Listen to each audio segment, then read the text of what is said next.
te mando el PDF de la clase de hoy. Bueno, perfecto, gracias. A ver si aumenta el quórum ahora. Sí, bueno, en las clases prácticas anda el quórum alrededor de 24, 25 alumnos. Ah, No sube más. ¿cuánto tiempo? Perdón, no escuché bien. ¿Cuánto te asisten? Alrededor de 25, 26. Ah, es más o menos como la teoría. Sí, más o menos. Ahora está aumentando, ya hay 10. Sí, ya les pasé el link. Es el mismo. Sí, yo también lo probé 3 veces. No pasaba nada, no entraba. Sí, dice que tenía Pero problemas con la conexión, no sé qué le habrá pasado. Pero salía un mensaje extraño, decía, el anfitrión ya tiene una reunión en curso. En curso, digo, ya empezaron y debe ser otro link, y ya empecé a preocuparme también como los chicos, ¿no? Como los alumnos. Y yo lo cliqué el link ya 5 minutos antes de la hora. Y Claro, no que no estaba arrancaba, che. habilitado allá en la facultad. Era el En problema en la realidad facultad. ellos son los anfitriones, ¿no? Ellos son los que... Claro, ellos son los anfitriones. Apenas se conecta a la selva, me habló. Yo le dije ahí que habilite para que ingresen solo, para no tener que habilitarlo nosotros. Y me pasó a mí como anfitrión y se salió. Sí.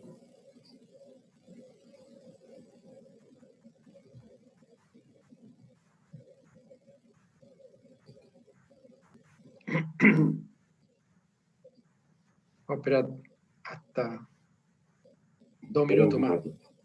que llegue a 15 por lo menos.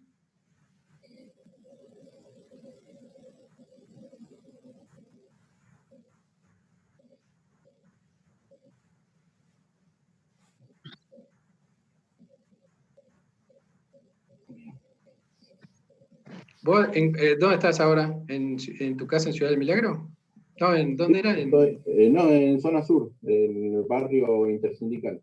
En Intersindical. Está Sí, bien. no, ya no estoy más ya ¿Ya no estoy en dejaste? la zona ¿Alquilabas ahí, no? norte. Claro, sí, estaba en el Huayco, en la parte de los monoambientes. Ah. Bueno, suerte que ahora no tenés que ir a la UNSA, así que no hay problema. Qué mal, ¿no? Estar ahí tan cerquita y no poder ir a la UNSA. Es que embole, ¿no? Sí, la verdad que estaba cerca, llegaba en 5 minutos, ¿no? Viste que se dio un 5, 20. caso en la Facultad de Ciencia Económica, ¿no? Un administrativo. Claro. Entonces, en esa facultad pararon todo, digamos, Y cerraron sí, prácticamente, no hay que porque antes cerrar estaban todo, yendo, claro. iban a hacer trámites y eso ahora no hacen nada. Todo Y el rector paralizado. dio una resolución general ahí, tratar de restringir al mínimo la presencialidad, digamos. Y la vacuna estaba viendo ayer que, según dicen, van a producir acá. Sí, hicieron un convenio con un laboratorio de acá y Se va, va a arrancar la producción acá. va Lo que pasa es que, bueno, la envasa a México, creo. sí, así es. La producen acá y Y la envasan en es, México. sí, no sé, la mandarán para allá, no sé, en avión y allá la ponen en un frasquito, no sé Y me cómo imagino que sí, se funciona. maneja todo en aviones. De acá mandan los bidones y allá la ponen en un frasquito. La ponen el fraquito. Bueno, arranquemos nomás, ya hay 16. Bien. Bueno, buen día, disculpen la demora, parece que hubo un problema ahí en cómputo con la conexión y la sesión arrancó un poco tarde y bueno, después pasamos el link y ahí estuvimos esperando y ya, ahora más o menos estamos en carrera. Sí. Bueno, el tema de hoy, como lo ven ahí en la pantalla, se ve bien, ¿no? Se ve bien, se ve Como perfecto. ven ahí en pantalla, es resolución numérica de ecuaciones diferenciales ordinarias, problema de valores iniciales. Vamos a empezar con una única ecuación de primer orden y la clase próxima vamos a seguir avanzando con sistema de ecuaciones y ecuaciones de orden mayor que 1. Bueno, el problema general es encontrar la solución para una ecuación como esa que está allí en la pantalla. Derivada de y respecto de x igual a una función f de x y conocemos un punto de la solución de esa ecuación diferencial. Recuerden ustedes, lo deben tener claro porque lo vieron bien con Acosta, que resolver la ecuación diferencial implica encontrar la función y, cuya derivada sea esa f que está ahí en pantalla, y además que pase por el punto ese que es el dato. O sea, queremos encontrar una expresión, una función y, no, ya van a ver que no vamos a encontrar la expresión, pero bueno. Queremos encontrar una función y cuya derivada sea esa f, que es dato, y que pase por el punto ese que también es dato, que la función y, no tenemos la expresión, pero sabemos que en el punto x0 vale y sub 0, es un dato. O sea, el problema se debe presentar así, con la expresión de la ecuación diferencial y un punto de la curva solución. Se llama curva solución, digamos, es lo que estamos buscando, una función y cuya derivada sea f y además pase por ese punto. Bueno, para que nosotros usemos la resolución numérica, que es donde nos vamos a centrar ahora, vamos a exigir como condición que no sea posible encontrar la solución analítica. ¿Por qué? Porque, bueno, hay una cuestión muy clara. La solución analítica es exacta. Yo encuentro una expresión analítica que yo hago la derivada y me da esa f que está allí y además pasa por el punto. Perfecto. Y eso no tiene ningún error. Yo sustituyo los valores de x e y voy obteniendo puntos de la curva solución sin ningún problema porque tengo la expresión analítica de la solución. Bueno, cuando eso no es posible, porque muchas veces, si bien se puede demostrar que la ecuación diferencial sí tiene solución, o sea, hay una demostración formal que demuestra que la solución existe, pero no existen métodos para encontrar la solución. Eso es muy frecuente, sobre todo en los problemas de ingeniería. Es muy raro en un problema real de ingeniería complejo, donde se tengan en cuenta todas las variables que intervienen, encontrar la solución a una ecuación diferencial en forma analítica, es decir, encontrar la expresión de y, cuya derivada sea f y que pase por ese punto, es muy raro que ocurra. Para que eso ocurra hay que recurrir a simplificaciones del problema y una cantidad de cosas que, bueno, no vamos a analizar ahora, pero hacen que la solución encontrada sea bastante floja, digamos. Entonces, para esos casos donde yo planteo un problema que describe un fenómeno en forma de una ecuación diferencial, está el planteo del problema ese. Y no tengo solución analítica, es decir, no hay ningún método analítico que me permita encontrar la expresión de y en función de x de tal que cumpla con las condiciones de la ecuación diferencial. Entonces no tengo otra alternativa que recurrir a la solución numérica. ¿Y por qué digo que siempre que sea posible hay que tratar de utilizar la solución analítica? Bueno, porque la solución analítica es exacta y la numérica no. La numérica es aproximada. Al ser aproximada tiene errores, que ya vamos a ver de qué tipo son esos errores. Pero bueno, cuando no hay otra alternativa, digamos, yo no puedo dejar el problema sin resolver, entonces necesariamente tengo que hacer la resolución numérica y encontrar esa expresión numérica sabiendo que no es exacta, que tiene errores propios de la resolución numérica. Como le dije, ya los vamos a enumerar. Bueno, ¿cómo se presenta esa solución? La solución analítica se presenta en forma de una expresión analítica, que yo la derivo y me da f y después hago la solución particular usando el punto ese que está ahí. La solución numérica no es así. La solución numérica se presenta en forma de una tablita. O sea, yo tengo la ecuación diferencial y el resultado de la resolución numérica de la ecuación diferencial es una tabla como esa que aparece ahí abajo a la izquierda. Es decir, lo que yo obtengo son puntos de la curva solución. ¿Está? Entonces, no voy a encontrar la expresión analítica, olvídense de eso. Eso lo vieron con Acosta, encontraron una expresión analítica para varias ecuaciones diferenciales.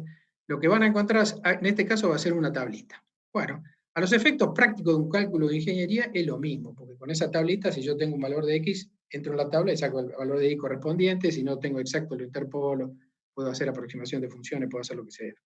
Pero siempre la puedo usar, digamos. Desde el punto de vista práctico es igual. Ahora, el problema es que esa tablita tiene errores asociados. ¿Está bien? Entonces, siempre que sea posible, vuelvo a repetirlo por enésima vez, siempre que sea posible encontrar la solución, no hay que ser fiaca con eso. Es decir, en general uno ve un problema, como ya uno tiene ya preparado el método de resolución numérica para una ecuación diferencial, tiende, por una cuestión de buscar siempre el mínimo esfuerzo, a utilizar la resolución numérica porque ya la tiene preparada. Pero no conviene eso, digamos. Entonces, dado un problema que se les presente a ustedes, lo primero que hacen es ver si es posible resolverlo en forma analítica. Lamentablemente, como les digo, en los problemas reales de ingeniería eso es muy raro, ¿no? Entonces, intentan resolverlo analíticamente, si no es posible, bueno, aplican los métodos numéricos. El problema, la ventaja que tiene la solución numérica es que si la solución existe, siempre la voy a poder encontrar por un método numérico. O sea, no hay ninguna ecuación diferencial que no sea posible, así que no sea posible encontrarle la solución numérica si la solución existe, obviamente. No existe, obviamente no lo voy a poder encontrar. Entonces, esa es una ventaja importante de la parte numérica. No hay ecuación que se resista, no importa la forma. Ya van a ver ustedes que los métodos, yo no hago ninguna referencia a la forma de esa función f que yo tengo aquí arriba. Esta función f puede ser cualquier cosa, puede ser lineal, no lineal, lo que sea, digamos. En cambio, analíticamente, sí, se hacen diferencias de la metodología. Las formas de resolución difieren en función de la forma de f. En el caso de la resolución numérica, no. O sea, los métodos son totalmente generales, no importa cuál sea la f, el método es igual. Recuerden que tiene errores, es aproximada, todo lo que quieran, pero si la solución existe, la voy a poder encontrar. Eso no hay ninguna. Bueno, gracias a la resolución numérica de ecuaciones diferenciales, la ciencia avanzó un montón, digamos. Los viajes espaciales obviamente no hubieran sido posibles si no hubiera existido la resolución numérica de ecuaciones diferenciales. Se hacen todos los modelos matemáticos en base a ecuaciones diferenciales, se los resuelven numéricamente porque son muy complejos y no tienen solución analítica, y en función de eso se arregla todo. Se darán cuenta que los errores, a pesar de que es una solución aproximada, los errores se pueden controlar y el resultado que se obtiene es de buena calidad. Sí, si no, no hubiera avanzado las cosas. ¿Está bien? Bueno, sigamos. Vamos entonces a centrarnos en los métodos numéricos. Los métodos analíticos, ya como les decía, lo vieron con Acosta. Bueno, lo primero que vamos a ver es un método numérico que si bien no se usa en la práctica, se usa como referencia, es muy útil. Y es un método que ustedes ya lo conocen, digamos, lo han visto en análisis matemático. Se denomina el método de la serie de Taylor. Les aclaro que no se usa en la práctica, pero se usa. Por un lado, para comparar los métodos, siempre vamos a ir, cuando yo desarrollo un determinado método para resolver numéricamente una ecuación diferencial, voy a buscar su equivalente en el método de Taylor. Después, enseguida vamos a ver por qué es que no se usa en la práctica, tiene algunos inconvenientes prácticos, más que nada. Teóricamente es perfecto, pero tiene algunos inconvenientes de implementación práctica. Entonces, esto ya lo saben ustedes. Si conozco el valor de la solución en un punto, puedo determinarla en otro punto próximo mediante un desarrollo en serie Taylor. Llamando h al incremento en x, fíjense, yo tengo un punto x0 y sub 0 que es dato, ¿se acuerdan? Lo habíamos visto aquí en la PPT anterior. Aquí en la PPT anterior, x0 y sub 0 son conocidos. Entonces, dado un punto x sub 0 y tengo el equivalente x y sub 0, que es el dato del problema, tengo el punto inicial, yo puedo, mediante un desarrollo en serie, estimar cuánto vale o calcular cuánto vale y en x0 más h. H es el incremento. En vez de usar delta x, usamos h porque es una jerga común, digamos, en este tema de resolución de ecuaciones diferenciales ordinarias. Es más, de ahora en adelante, a este incremento h lo vamos a llamar paso de integración. Recuerden ese nombre que es importante. El h, o sea, el incremento que se usa para la serie Taylor y para todo, se denomina paso de integración. Y ustedes lo ven acá en la tablita, la distancia que hay entre un punto y otro de la tabla por el lado de las x es h siempre. De x0 a x1 la distancia es h, de x1 a x2 la distancia es h, y así sucesivamente. O sea, ese h denominado, o incremento de la serie de Taylor, en este caso lo vamos a llamar paso de integración, y es lo que ustedes conocían cuando vieron el desarrollo de serie como delta x. Bueno, entonces como ustedes saben, del desarrollo en serie de Taylor, el valor de la función en un punto x sub 0 más h, en x sub 0 recuerden que la conocemos, en x sub 0 más h va a ser el valor de la función en x0 más h, que es el incremento por la derivada primera evaluada en x0, más h cuadrado sobre 2 factorial por la derivada segunda, la x0, vayan hasta donde quieran. Acá llegamos hasta un P, digamos, h a la P sobre P factorial por la derivada de orden P, ven que siempre coincide el exponente este con la derivación, con el orden de derivación acá. H a la 1 es la derivada primera, h cuadrado es la derivada segunda, etc. Y para que esto sea una igualdad, o una exactitud, digamos, hay que sumar acá lo que se denomina error de truncamiento. Acá viene el principal origen de que las soluciones numéricas no sean exactas. ¿Qué es el error de truncamiento? Bueno, como ustedes saben, la serie de Taylor es exacta si yo tomo infinitos términos de la serie. Pero como ustedes se podrán imaginar, intuitivamente no hay que hacer ninguna demostración, no es posible en la práctica, digamos, tomar infinitos términos, de seguir haciendo crecer la serie esta hasta que tenga infinitos términos. En la práctica no hay posibilidad de hacerlo. La puedo hacer crecer todo lo que quiera, pero en algún momento la tengo que cortar. En el momento que yo la corto la serie, se produce lo que se denomina un error de truncamiento. ¿Por qué se llama así error de truncamiento? Porque, bueno, estoy truncando la serie. Llego hasta la derivada de orden P, ¿está bien? Y luego de eso la trunco la serie. Digo, bueno, acá me cansé, llego hasta aquí, y para mí esto es lo que yo puedo calcular, y si yo quiero mantener el igual acá para que sea I en x0 más h, tengo que poner acá el error de truncamiento, claramente, para que si no acá, esto sería aproximadamente igual, no sería igual. Bueno, este error de truncamiento en análisis matemático también se demuestra que, si bien no se puede estimar exactamente, se sabe la forma que tiene. El error de truncamiento se puede demostrar que es igual a h a la p más 1 sobre p más 1 factorial, una derivación más adelante, por la derivada de p más 1, pero acá tiene el problema porque no se lo puede calcular exactamente. Esa derivada está evaluada en un punto psi que está intermedio entre x0 y x0 más h. O sea, el error de truncamiento tiene la misma forma, un orden de derivación mayor, y está evaluado en un punto que no sé dónde es. Esto se puede demostrar muy formalmente, muy precisamente, ¿cómo se dice? No me sale la palabra, pero no importa. Se puede demostrar muy exactamente que es así. Si bien no sé dónde está el punto sí, no lo puedo calcular, entonces nunca voy a poder tener la igualdad acá, porque no sé cuánto vale. Pero sí me sirve para saber de qué depende el error y qué puedo hacer yo para que el error sea más chico. Entonces, hagamos el primer análisis. Bueno, vemos que depende directamente de h, que le llamábamos paso de integración, ¿se acuerdan? Que es el incremento de la serie de Taylor. Bien, entonces aquí, primera conclusión. Si yo achico h, el error se va a achicar claramente, ¿no? Todavía está elevado a una potencia alta. Entonces, el error de truncamiento se achica si yo achico el h. Primer punto. Segundo, fíjense acá en el denominador tenemos p más 1 factorial. P, que es el orden de derivación acá. Entonces yo lo veo acá, o sea, la cantidad de términos que estoy tomando, básicamente, ¿no? Acá me doy cuenta que el error de truncamiento se achica cuantos más términos de la serie yo tome. Es decir, si tomo trunco la serie y luego los términos de derivada primera, voy a tener un determinado error. Si sigo hasta la derivada décima, voy a tener un error evidentemente mucho más chico, porque acá el P este va a ser más grande y está en el denominador. ¿Está bien? Entonces ya tengo los dos,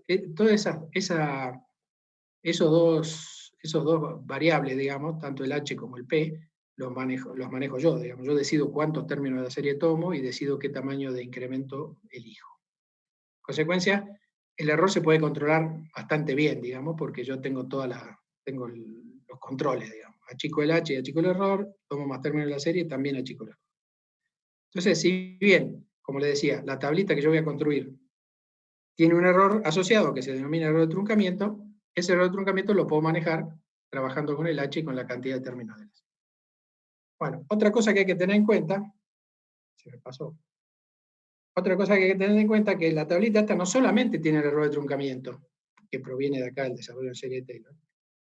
Yo voy construyendo esa tablita, ¿ven? Porque yo desde x0 encuentro cuánto vale en x0 más h. Desde x0 más h hago otro incremento más y sigo y así sucesivamente voy construyendo toda esta tabla. Una vez que parto del punto inicial, encuentro el siguiente, me paro en el siguiente, encuentro el otro y así sucesivamente hasta que llego al final de la tabla.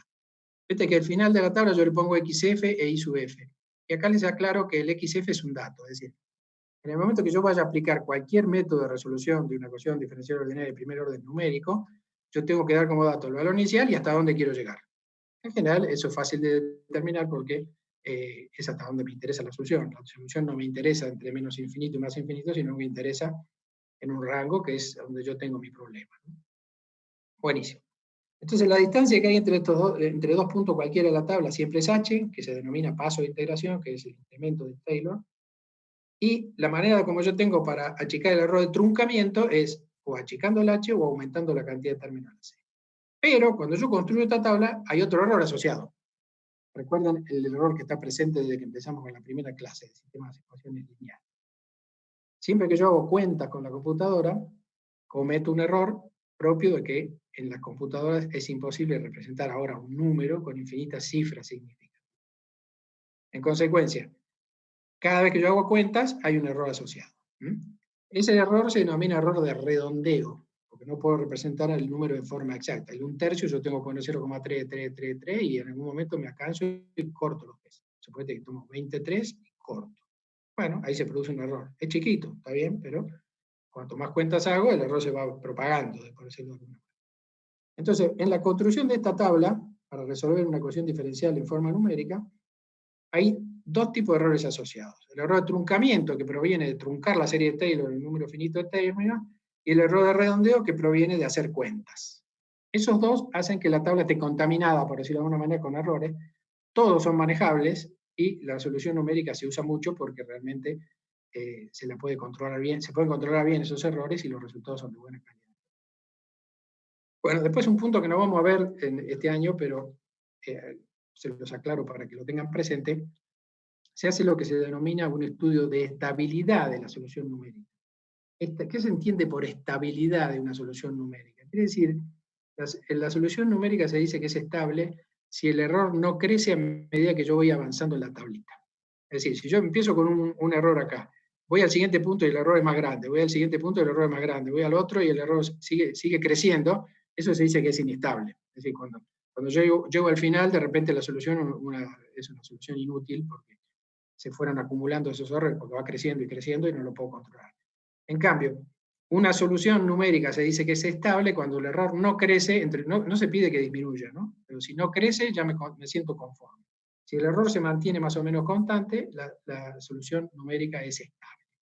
Sobre eso se puede hacer todo un estudio, bueno, y hay varias alternativas para controlar la estabilidad, que este año no las vamos a ver, pero bueno, quiero que sepan que existe. Bien, entonces yo construyo la tabla, me va dando la solución aproximada, y esa solución aproximada es aproximada justamente porque los puntos de la tabla que yo voy a construir, que son los puntos de la curva solución de la ecuación diferencial, están sujetos a dos tipos de errores. Un error de truncamiento, que proviene de truncar la serie Taylor, y un error de redondeo, que proviene de hacer cuenta. Es bien sencillo. Bueno, ahora esto acá lo hice para el punto inicial, ¿ven? El x0, que es el dato. Lo hago en general para un punto cualquiera y vamos a cambiar la nomenclatura. Fíjense cómo vamos a hacer. Ahí en xn lo vamos a llamar i sub n. Cuando lo pongamos así con i sub n, sin ponerlo entre paréntesis, nos vamos a estar refiriendo al i calculado con la fórmula numérica sin tener en cuenta el error de truncamiento. Y en xn más h lo vamos a llamar i sub n más 1, o sea, es el punto siguiente de la tabla. ¿Ven? ¿De dónde viene eso, no? Acá tengo, si empiezo con n igual a 0, el siguiente punto de la tabla va a ser x1 sub 1, el siguiente va a ser x2 y sub 2, y así sucesivamente. Es decir, el punto siguiente de la tabla se calcula en función del anterior de esta manera. Y acá ya no pongo el error de truncamiento, ¿ven? Esto, yo le pongo es una igualdad numérica. Acá estoy asumiendo que esto tiene un error y lo tomo como válido. Acá estaba diciendo, no, para que esto sea exacto, que sea i en x1 más h, tengo que considerar el error para que esto sea una igualdad. Ahora digo, bueno, pero eso no lo vamos a hacer, porque como el error de truncamiento no lo podemos calcular, no lo vamos a tener en cuenta en la resolución numérica. En la resolución numérica pura, que es lo que vamos a usar de aquí en más, vamos a calcular el siguiente punto de la tabla de esta manera. Fíjense que es lo mismo que estaba acá, ¿no? Pero acá estábamos tomando n igual a 0, y hice el cambio de nomenclatura este, el xn más h lo voy a llamar xn más 1, es el siguiente punto de la tabla. El i en xn lo voy a llamar i sub n, etc. Cuando yo pongo esta nomenclatura así con subíndice, no con paréntesis, me estoy refiriendo a que el valor está sujeto a error. Es el calculado en forma numérica y tiene errores, ya lo sé yo. Cuando yo lo pongo así entre paréntesis, me estoy refiriendo al valor exacto de la solución, que como ya les dije, cuando yo resuelvo numéricamente no lo voy a tener, porque no voy a poder calcular este reclutamiento con precisión. ¿Por qué? Porque no sé dónde está el punto auxiliar. ¿Está bien? ¿Me siguieron hasta allí? Bien, entonces, el método de la serie de Taylor, puesto en forma genérica, partiendo de un punto cualquiera, vamos a arrancar con n igual a 0, obviamente, vamos a ir construyendo la tabla de esta manera. Pero bueno, hay un problema, fíjense. Acá vienen los problemas del método de Taylor. ¿Yo qué tengo? Tengo acá la ecuación diferencial y tengo esta f que es la derivada primera. Es y' evaluada en un punto. Y' de x igual a f de x. Y tengo el punto. Entonces, el y' este lo conozco. Hasta ahí voy bien. Pero y segunda no lo conozco, yo no lo tengo. Fíjense, el dato del problema no me da y segunda. Entonces, el método de Taylor, el inconveniente grave que tiene es que todas las derivadas, desde después de la primera la conozco porque es dato, el resto de las derivadas hasta donde yo quiera llegar las tengo que calcular. ¿Vemos? Entonces no hay aplicación práctica porque conocemos solo la derivada primera, que es el dato, y debemos calcular las demás derivadas. Entonces quiero calcular y' es f de, derivada de y respecto de x igual a f de x, y este es el dato. Y segunda va a ser igual la derivada de y' respecto de x. Tengo que derivar esta y' respecto de x.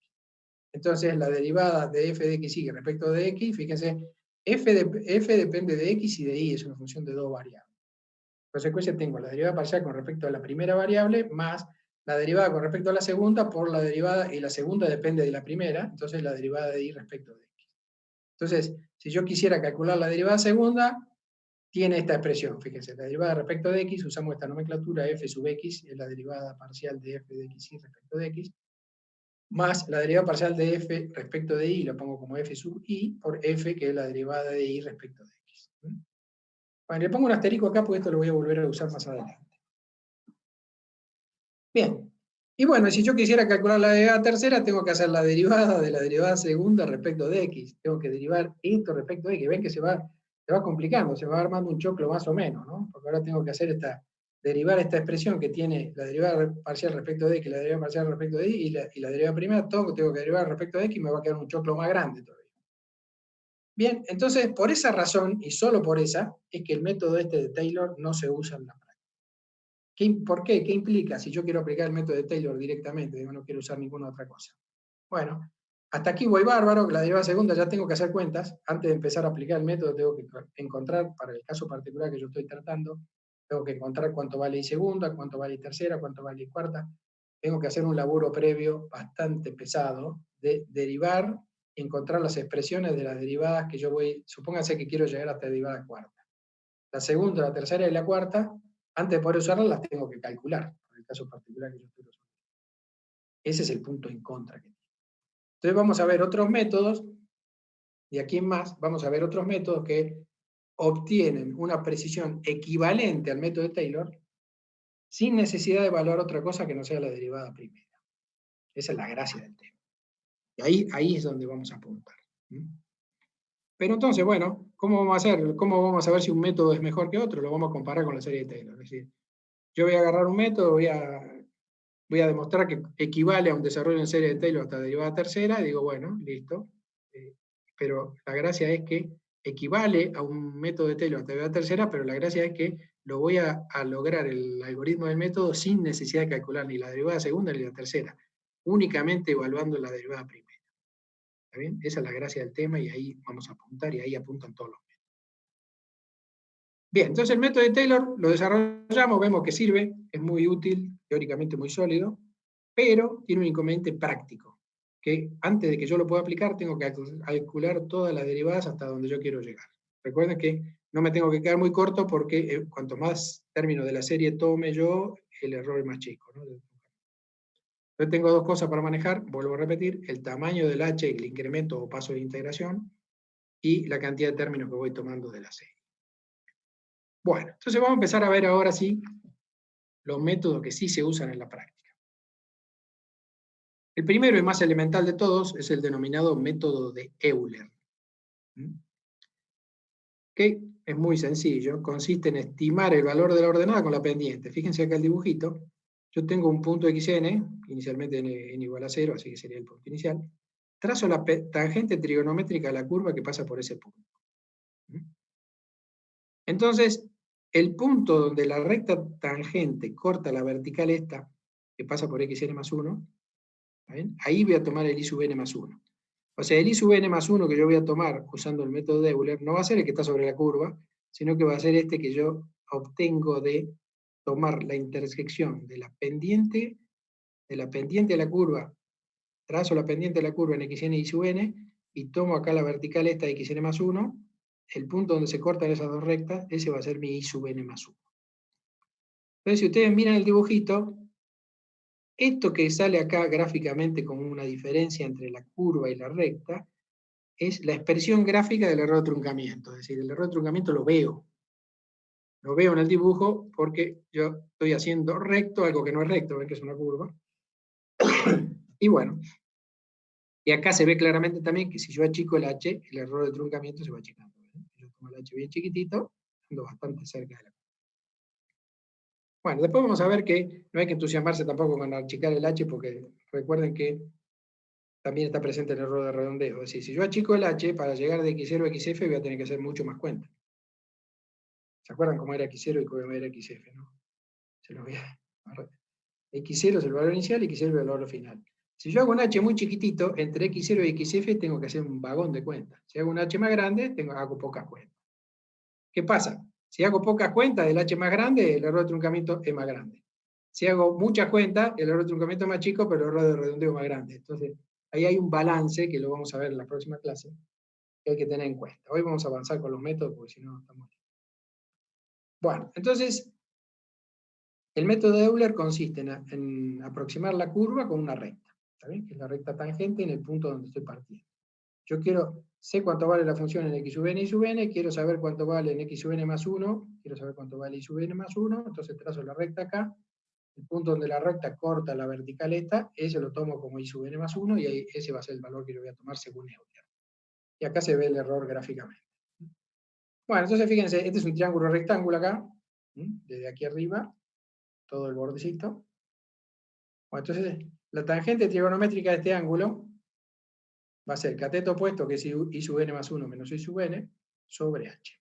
Es el cateto de esta serie. Bueno, y eso es la derivada en este punto, obviamente, si prima evaluada en n, es igual a f de x sub n y sub n.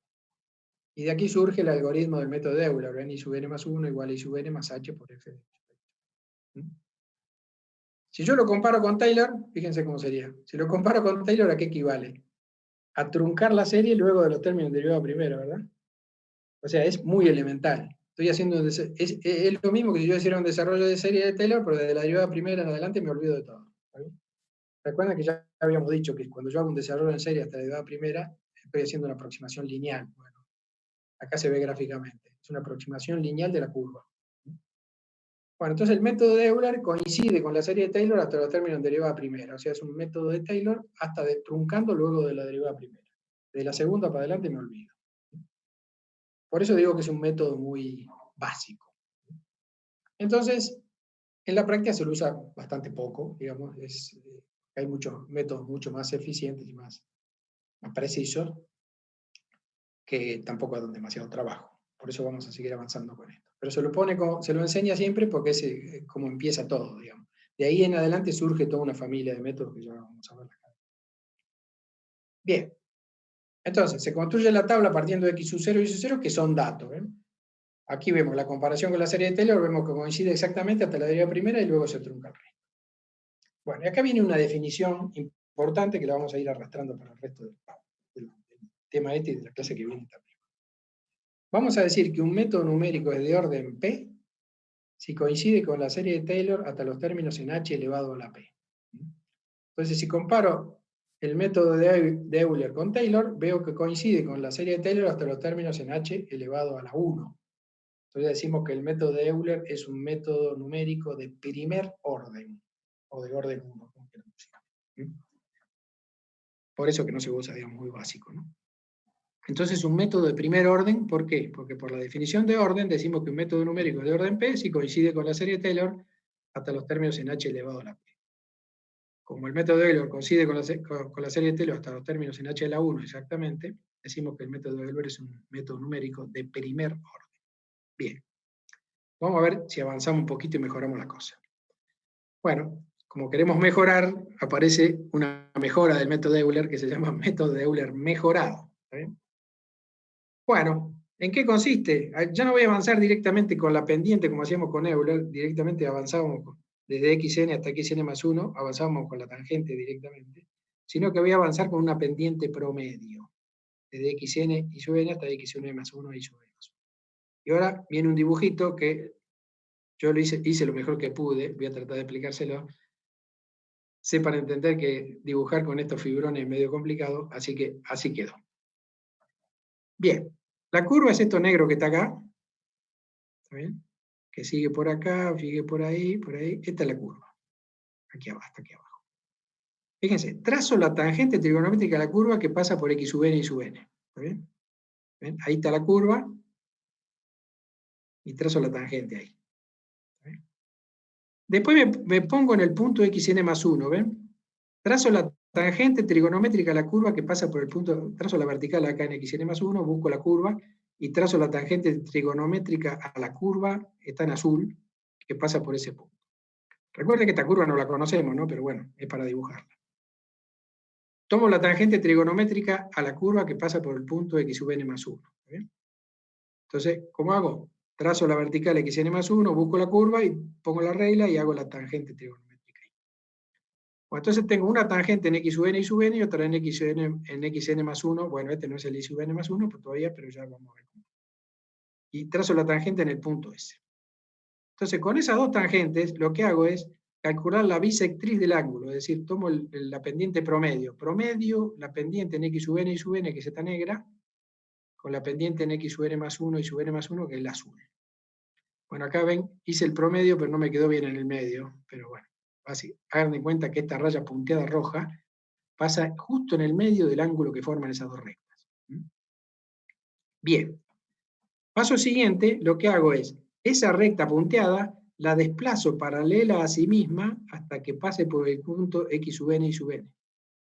Eso da como resultado esta recta roja, ¿ven? Que es paralela a la punteada, y el punto donde esa recta roja corta a la vertical xn más 1, ese va a ser el punto y sub n más 1 según Euler mejorado. Entonces lo que hago es, en vez de tomar solo la pendiente en x sub n y sub n, como hacía Euler, tomo la pendiente en ese punto, la pendiente en el otro punto de la otra punta del intervalo, los promedio, ese promedio lo uso, desplazo paralelo, uso la pendiente de esa promedio para avanzar desde x sub n hasta x sub n más 1. Entonces, ese es el punto que toma como y sub n más 1 el método de Euler. Bien, entonces acá está la pendiente promedio, ¿ven? Está marcada en rojo y yo ahí se la marqué. ¿Ven? Entonces, la pendiente promedio es esta punteada, por eso hay dos flechas, y también es esta otra roja continua. Son paralelas, así que la pendiente es la misma. Bien, entonces estoy haciendo una pendiente, en vez de tomar solo la pendiente en el punto inicial, estoy haciendo un promedio de las dos. Bien, entonces fíjense en el gráfico, vamos a analizar un poquito antes de seguir. Si yo hubiera tomado el método de Euler solo, que es la recta negra esta, la tangente negra esta acá, hubiera ido a parar acá arriba. ¿Se acuerdan que el punto donde la recta tangente cortaba la vertical es el que tomaba como I sub n más 1 Euler? ¿Está bien? El error de truncamiento hubiera sido este más grandecito que está acá, desde la curva hasta allá. ¿Eh? Entonces ahora tomando el promedio de la roja, el error de truncamiento ven que se achicó notablemente, ¿no? Al tomar la pendiente promedio entre la punta del intervalo y la otra punta, estoy mucho más cerca de la solución real que el método de Euler solo. O sea que a la vista, ¿no? Viendo el dibujo te das cuenta que el nombre está bien puesto, mejora la cuestión. Bueno, entonces acá tenemos, fíjense, la hipotenusa es la recta roja esta que está acá, que la hice con la pendiente promedio. El cateto opuesto es y sub n más 1 menos y sub n. Y el cateto adyacente obviamente es h. Entonces y sub n más 1 menos y sub n sobre h es la pendiente promedio. Cateto opuesto es el triángulo rectángulo acá. Entonces P le llamo a la pendiente promedio. Entonces aquí despejo y sub n más 1 es igual a i sub n más h por P. ¿Está bien? Entonces, ¿cómo calculé yo la pendiente promedio? Promediando la pendiente en el inicio del intervalo y la pendiente en la otra punta del intervalo, ¿no? Entonces, la pendiente en la punta izquierda del intervalo, la pendiente sobre este punto es f de x sub n y sub n. La pendiente en el otro punto de acá es f de x sub n más 1 y sub n más 1. y, como todo buen promedio, divido por 2. Acomodo un poquito, el 2 lo saco para afuera, queda h sobre 2, ¿está bien? Bien, y acá, ¿qué pasa? Miramos este algoritmo y nos damos cuenta que quedó implícito. ¿Por qué decimos eso? Porque i sub n más 1 no está despejado, está acá y está aquí adentro como argumento de f aquí, cuando yo calculé la pendiente en el otro punto. Entonces nos queda una ecuación implícita. Bueno, las ecuaciones implícitas básicamente se resuelven iterando, pero no va a ser el caso. ¿Está bien? ¿Por qué? Nos queda ecuación implícita porque i sub n más 1 no está despejado, están ambos lados del signo. Bien. Entonces, para evitar eso, que nos quede una ecuación implícita, sustituimos el i sub n más 1 del f este, o sea, este i sub n más 1 que está acá, a ese solo, lo sustituimos por su aproximación mediante el método de Euler. ¿Cómo hacemos la estimación? Si van al método de Euler, que ya lo vimos recién, volvamos uno, el método de Euler, ven que i sub n más 1 es igual a i sub n más h por f de x sub n y sub n. Bueno, eso es lo que vamos a hacer. Entonces decimos, i sub n más 1 es igual a i sub n más h por f de x. Y eso, todo esto lo vamos a sustituir aquí adentro, ahí, en ese i sub n más 1. Entonces me va a quedar i sub n más 1 igual a i sub n más h sobre 2. Esto queda igual, y acá queda f de x n más 1. Esto no hay problema. Y acá me queda, en vez de i sub n más 1, i sub n más h por f de x sub n. Que para abreviar lo pongo como f sub n. Acá lo aclaro. Bien. Bueno, entonces uno dice, bueno, a simple vista parece que es mejor el método de Euler. El método de Euler era de orden 1. Entonces, para que sea mejor, va a tener que ser de orden 2, obviamente, porque no existe el medio orden. Si lo comparo con la serie de Taylor, consigue hasta derivada primera, o hasta derivada segunda, o hasta derivada tercera, pero no hay la derivada 1 y medio. Bueno, entonces vamos a hacer ahora un estudio, un análisis del orden del método, a ver si realmente hubo una mejora. Bueno, esto es muy fácil de hacer. Entonces, el segundo sumando del corchete, fíjense que el segundo sumando del corchete, este f que está acá, le hacemos un desarrollo en serie a él solo. Decimos, es igual a f en el punto sin incrementar, más la derivada de f respecto de x por el incremento en x, ven que x está incrementado en h, la derivada de f respecto de x evaluada en el punto enésimo, que es este, por el incremento en x, más la derivada de f respecto de y, evaluada también en n, por el incremento en y, que es h por fn. Y acá, para que sea la igualdad, acá le pongo más términos del orden de h cuadrado. O sea que trunco la serie ahí. Bien, entonces saco factor común h acá, y me queda f de x sub n más h por, fíjense esto de acá, por eso le había puesto el asterisco cuando vimos, ¿se acuerdan? Cuando calculamos la derivada segunda en el método de Taylor. Bueno, esto que me quedó acá al sacar factor común es i segunda en n. Volvamos para que recuerden. Estoy yendo para adelante. No. Acá está, ven, cuando hicimos la derivada segunda, hicimos la derivada segunda, es la derivada de la derivada primera respecto de x, nos quedaba fx más fi por f. Bueno, lo llevamos acá, fíjense acá me quedó la derivada segunda, claramente. Entonces, al sacar factor común h entre estos dos términos, me queda acá la derivada segunda evaluada en n. Más términos del orden de h cuadrado. Entonces queda así, fn, vamos a poner para abreviar, h por i segunda n, más términos del orden de h. Sustituimos eso ahí adentro, entonces me queda i sub n más 1 igual a i sub n más h por f de que acá podríamos poner fn, no hay problema, más lo que encontramos, que es fn más h por i segunda n más términos del orden de h cuadrado. Hacemos un poquito de cuenta.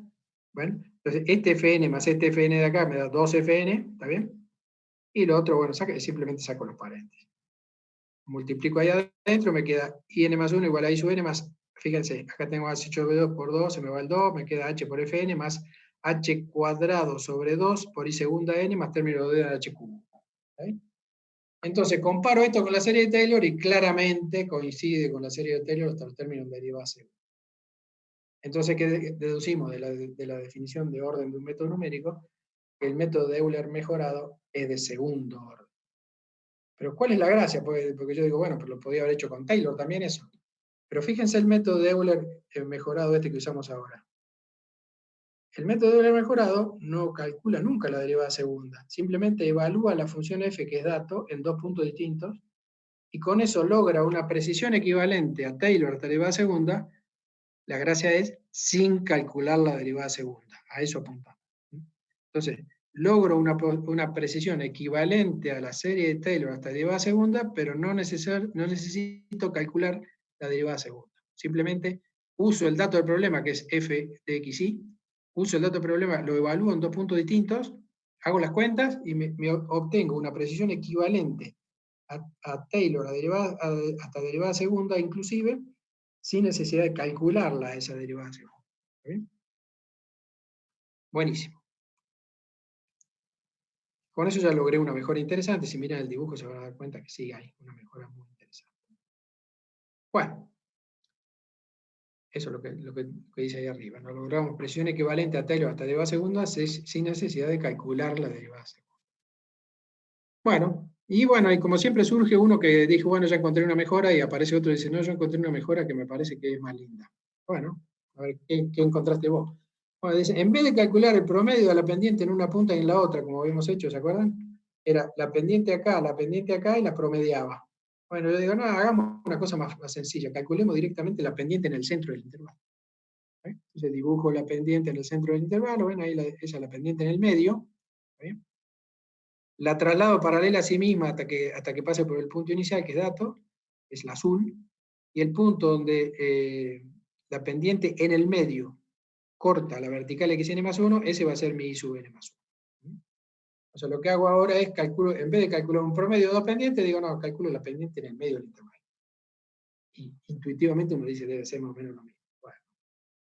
Entonces, ¿qué hace? I sub n más 1 menos I sub n, que es el de acá, fíjense, este es el I sub n más 1 menos I sub n, que está acá, ahí no prolongué la raya porque se me tachaba el otro, sobre h, el cateto opuesto sobre el cateto adyacente. Es I' evaluada en xn más h sobre 2, I' evaluada en el medio del intervalo. ¿Eh? Bueno, de aquí de espejo me queda I sub n más 1 igual I sub n más h por I' evaluada en xn más h sobre 2. Bueno, como I' es f de xy, digo, in más 1 es igual a I sub n más h por f de xn más h sobre 2, y acá le pongo I sub n más un medio. ¿Se acuerdan que llamábamos I sub n a una punta, I sub n más 1 a la otra punta? Bueno, como es la ordenada en el medio, le llamo I sub n más un medio. Es una nomenclatura medio sui generis, pero así se entiende. Entonces, ¿cuál es el problema de esta formulita? Lo mismo que parecido a lo que era antes, pero peor todavía, porque la otra era implícita, pero podíamos conocer, teníamos una ecuación implícita, ahora ni siquiera eso. Tenemos acá un I que no sabemos cuánto vale, porque yo sé cuánto vale acá en la punta del intervalo, acá en el medio no sé cuánto vale la ordenada. Entonces, como no sé cuánto vale la ordenada, hago lo mismo que había hecho en el método anterior. Esta ordenada I sub n más un medio la estimo por el método de Euler. Digo, I sub n más un medio es igual a I sub n más h sobre 2, porque el incremento en I, el incremento en x es h sobre 2, por f. Entonces, el valor I sub n más un medio lo estimo trazando la tangente trigonométrica acá y estimo cuánto vale la ordenada en el medio. Y así queda que I sub n más 1 es igual a I sub n más h por f en xn más h sobre 2, y en vez de I sub n más un medio, pongo lo que encontré con Euler, I sub n más h sobre 2. Bueno, y acá les pongo, para que ustedes hagan el ejercicio, demostrar que es de segundo orden. Se hace muy fácil eso.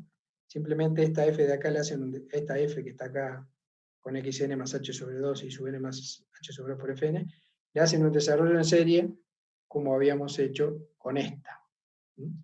Es distinta la expresión, pero hacen un desarrollo, arman la derivada segunda, lo mismo que habíamos hecho, sustituyen acá, hacen la cuenta y van a ver que coincide con la teoría de Taylor hasta los términos de derivada segunda. Entonces, encontramos otro método numérico de segundo orden. ¿ven? Es decir, equivale a la serie de Taylor hasta los términos de derivada segunda, y aquí tampoco tengo necesidad de calcular la derivada segunda, simplemente estoy evaluando f en dos puntos. ¿Dónde estoy evaluando f? Estoy evaluando f en el punto inicial. ¿Está bien? Fíjense acá, uso la derivada del punto inicial, utilizo el punto inicial y estoy evaluando f en el punto intermedio, en el medio del intervalo, utilizando esta ordenada que no la conozco como la aproximación por Euler. Entonces, lo mismo que antes, evalúo la función en dos puntos distintos, en el inicial, que es el x sub n y sub n, y en el medio del intervalo, y obtengo un método de segundo orden, equivalente a Taylor hasta derivada segunda, y no calculé la derivada segunda, simplemente estoy haciendo cuentas con f nomás. Buenísimo. Entonces, esto les dejo para que ustedes lo hagan, traten de hacerlo porque es bastante ilustrativo. si bien no se va a evaluar esto, pero háganlo ustedes en su casa, que va a ser muy interesante que lo deduzcan y muy sencillo de hacer aparte. Bueno, entonces, los que decían, ¿se acuerdan que decíamos, vino alguien y dijo, no, yo lo voy a mejorar el método de Euler, voy a hacer la pendiente, 2 pendientes, las voy a promediar y voy a encontrar un método. Listo. Fue y lo patentó, digamos.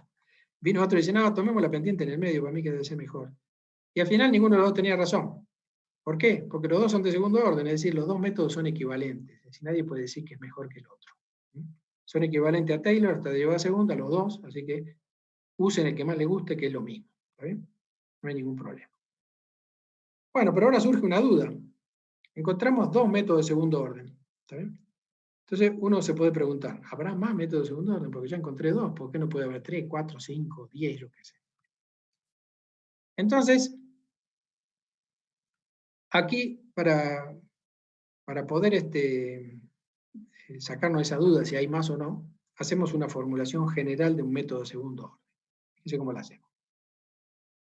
Ya vimos que los métodos de segundo orden necesitaban evaluar f en 2 puntos distintos. El método de Euler mejorado evaluaba la función f, que era dato, en xn y sub n, y en xn más 1 y sub n más 1. La función, el método de Euler modificado evaluaba la función f en x sub n y sub n, y en x sub n más h sobre 2 y sub n más 1. O sea, la evaluaba también en 2 puntos. Bueno, entonces siguiendo eso, digamos, bueno, pongámoslo parametrizado. Vamos a decir y sub n más 1 igual a y sub n más h por beta 1, que es un parámetro, por la función dato evaluada en el punto inicial, más beta 2 por f evaluada en un punto que no sé dónde está, porque depende de p y q.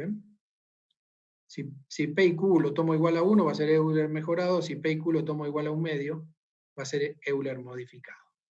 ¿Está bien? Pero si se me ocurriera tomar p y q igual a 1/3, ¿qué pasaría? Sería otro método. ¿Será de segundo orden? Bueno, eso es lo que queremos ver. Buenísimo. Entonces, lo que vamos a hacer es, hacemos este planteo general, ven que sirve, porque bueno, para los dos que ya vimos funciona. En el método de Euler mejorado, beta 1 y beta 2 son iguales a 1/2. ¿Se acuerdan que sacábamos el h sobre 2 para afuera? Y p era igual a q igual a 1. Y en el Euler modificado, el beta 1 no existía porque no evaluamos nunca la función en el punto inicial. El beta 2 es 1, porque este era el único que quedaba, y p igual a q era igual a 1. Entonces lo que vamos a hacer es, vamos a ver qué condiciones deben cumplir, qué relaciones entre sí deben tener beta 1, beta 2, p y q, para que el método sea de segundo orden. Es decir, vamos a hacer un desarrollo y vamos a comparar con la serie de Taylor y vamos a ver qué condiciones se deben cumplir entre esos 4 parámetros para que el método sea de segundo orden. Es decir, que coincida con la serie de Taylor hasta derivada segunda. Entonces, bien, hago el planteo general, hago un poco de cuentas y comparo con la serie de Taylor y veo qué sale. Bueno, entonces, para empezar eso, el segundo sumando del corchete, sin el beta, ¿no? Lo desarrollo en serie de Taylor, que es básicamente lo que hicimos con Euler mejorado. Bueno, fíjense, f de xn más p por h, y sub n más q por h por fn, el desarrollándolo en serie de Taylor queda f de x sub n y sub n más la derivada con respecto de x evaluada en n, fíjense, acá está aclarado abajo, las fx y fi están evaluadas en n. Fx por p por h, que es el incremento en x, más la derivada con respecto a y por q por h por fn, que es el incremento en y, ¿ven? Es lo que está acá incrementando ahí. Bien, más términos del orden de h cuadrado, lo mismo que habíamos hecho. Bueno, pasamos. Entonces acá, si yo miro esta expresión, si yo quiero, ¿se acuerdan que la derivada segunda era fx más fi por f? Si yo quiero poder formar la derivada segunda, fíjense acá, tengo que agrupar estos dos y que se me quede la derivada segunda entre paréntesis. ¿Qué tiene que suceder? Eso únicamente lo puedo hacer si p es igual a q. Si no, yo no puedo sacar factor común acá. El h está fenómeno, pero si p es distinto de q, no puedo armar la derivada segunda. Entonces ahí me sale una primera condición. Para que yo pueda armar la derivada segunda, que es necesaria, porque yo lo que estoy buscando es demostrar que es de segundo orden, o sea, coincide con la serie de Taylor hasta derivada segunda. Necesariamente tengo que poder formar la derivada segunda, si no, no lo voy a poder demostrar nunca. Entonces, para que yo pueda armar la derivada segunda y demostrar así que el método de segundo orden, la primera condición que se debe cumplir es que P tiene que ser igual a Q. Digamos que los dos son iguales a P. ¿Está bien? Entonces saco P de factor común y me queda el desarrollo en serie de esto que estaba en el segundo sumando del corchete, queda f de x sub n y sub n más P por H por, y acá me queda la derivada segunda y segunda evaluada. Buenísimo. Y así queda. P por H por I segunda en N. Entonces ya encontré una relación, que P tiene que ser igual. Ahora sustituyo esto que encontré adentro del corchete. Entonces queda I sub n más 1 igual a I sub n más H por... ¿Se acuerdan que esto era f de x sub n y sub n, que es I' n, ¿no? Beta 1 por I' n más beta 2 por todo esto que está acá.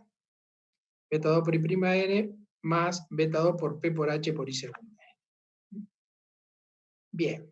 Bueno, acá están mal los términos de H cuadrado que ya lo saqué porque digamos, no lo voy a utilizar. Entonces ahora, agrupo. Entonces fíjense acá tengo H y tengo por beta 1 más beta 2 por I' n, ¿ven? Agrupo todo. Más, este H lo meto para adentro, queda beta 2 por P por H cuadrado, porque hay una H acá y otra ahí afuera, por I segunda N. ¿Está bien? Comparo con Taylor. Esta es la serie de Taylor. ¿Qué tiene que suceder para que el método este coincida exactamente con la serie de Taylor hasta los términos en derivada segunda? Bueno, de aquí saco otras dos condiciones más.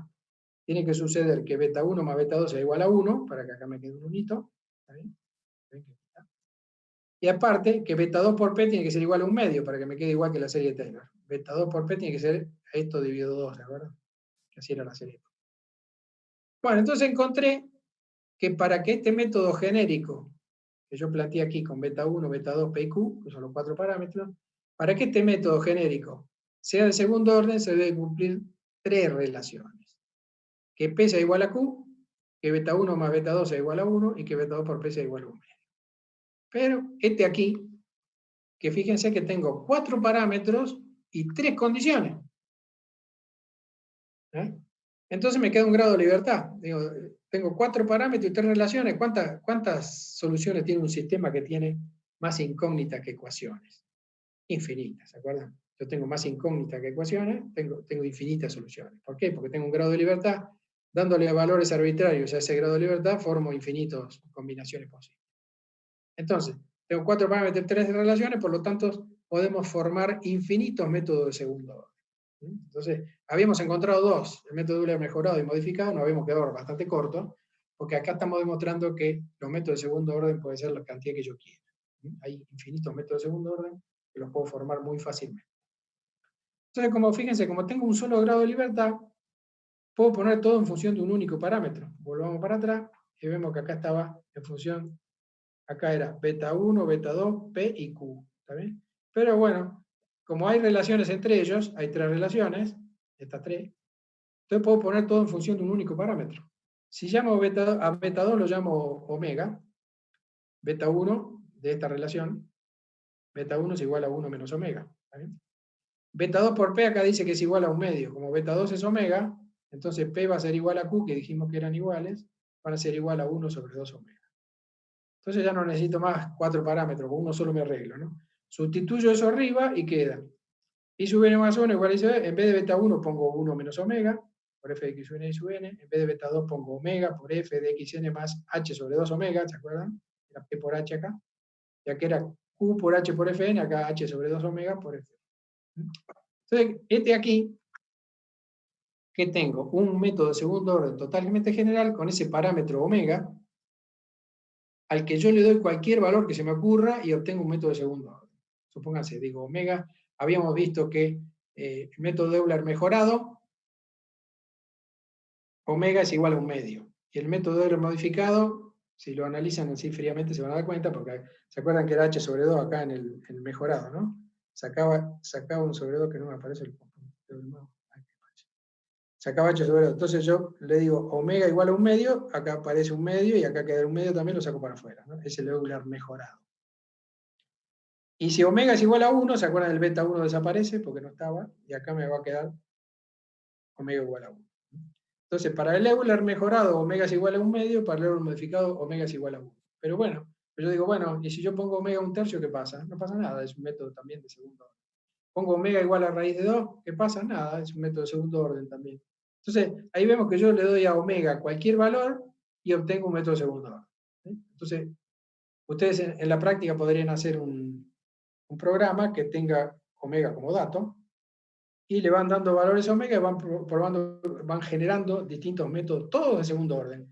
Y si resuelven una ecuación diferencial con cualquiera de esos métodos, van a ver que la precisión es equivalente. Digamos, ninguno de ellos puede sacar ventaja sobre el otro. Todos son de segundo orden, equivalen en serie estéreo hasta derivada segunda, o sea, los resultados tienen que ser similares totalmente.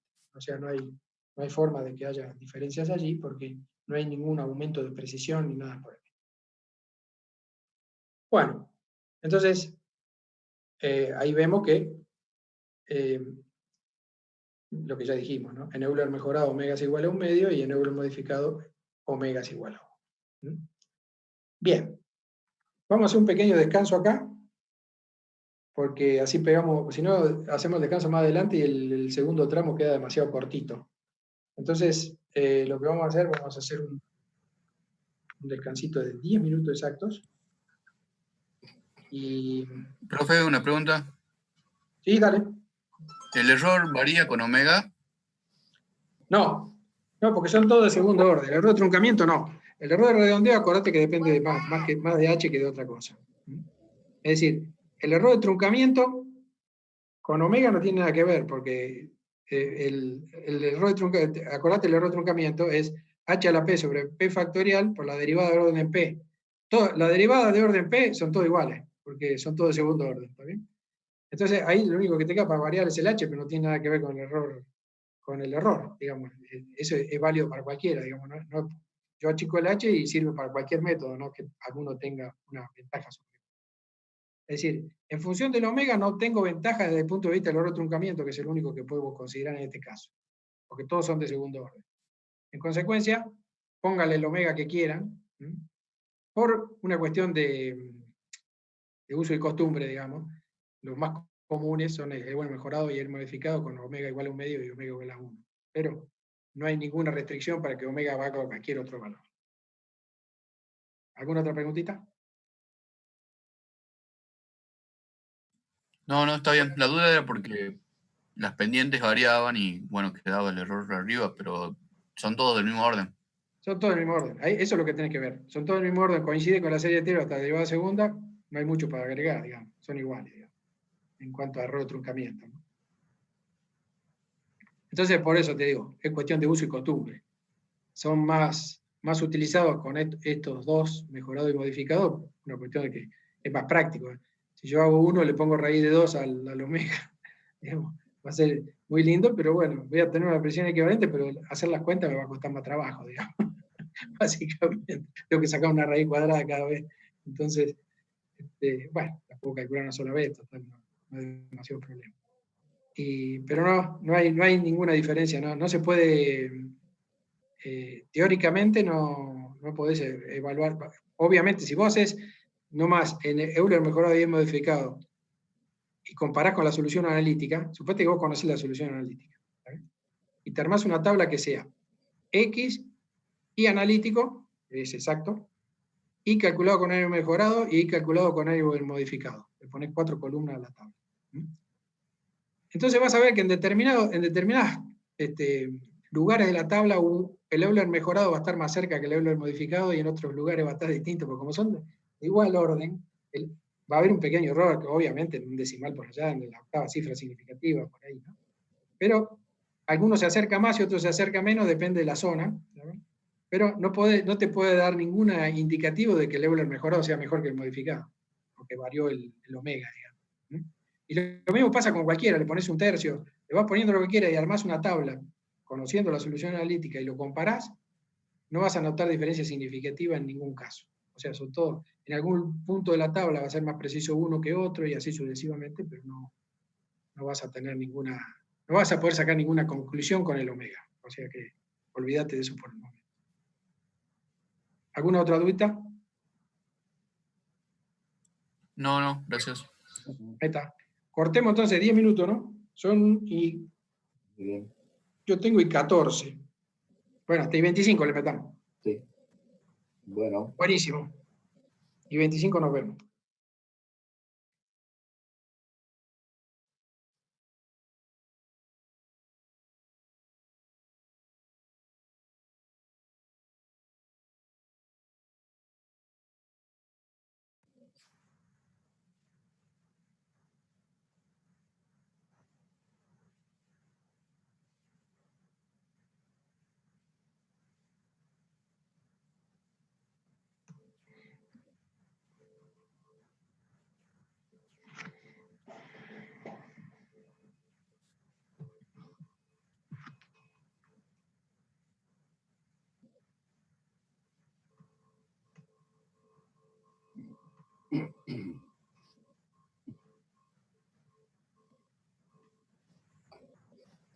Bueno, continuamos.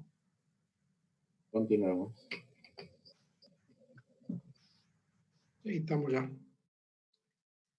Bueno, sigamos. Ahora vamos a una definición.